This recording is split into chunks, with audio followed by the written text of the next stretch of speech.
Militer Yordania mengirimkan serangkaian bantuan kemanusiaan berupa makanan dan pasokan lainnya ke jalur Gaza yang diblokade Israel pada Senin 26 Februari 2024.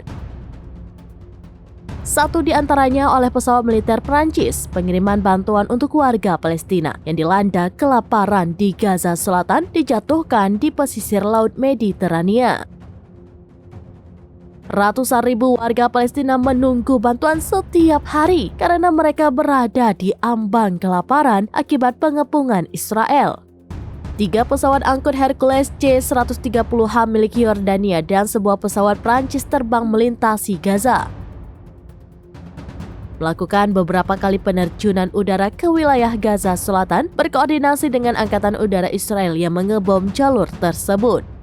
Operasi itu untuk menyalurkan bantuan kepada penduduk secara langsung dan menjatuhkannya di sepanjang pantai jalur Gaza dari utara ke selatan. Dikatakan hal itu adalah bantuan dan persediaan makanan, termasuk makanan siap saji yang bernilai gizi tinggi untuk meringankan penderitaan masyarakat jalur Gaza. Kargo tersebut melayang dengan parasut dari pesawat angkut, termasuk melintasi jalur Gaza Selatan di mana sekitar 1,4 juta warga Gaza berkumpul.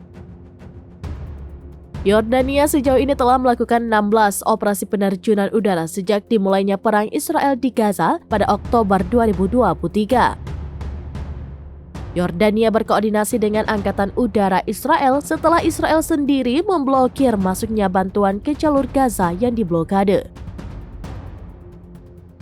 Raja Yordania Abdullah mengatakan bantuan kemanusiaan ke Gaza harus digandakan untuk mencegah memburuknya krisis kelaparan yang mempengaruhi lebih dari 2 juta orang pada Selasa 27 Februari 2024.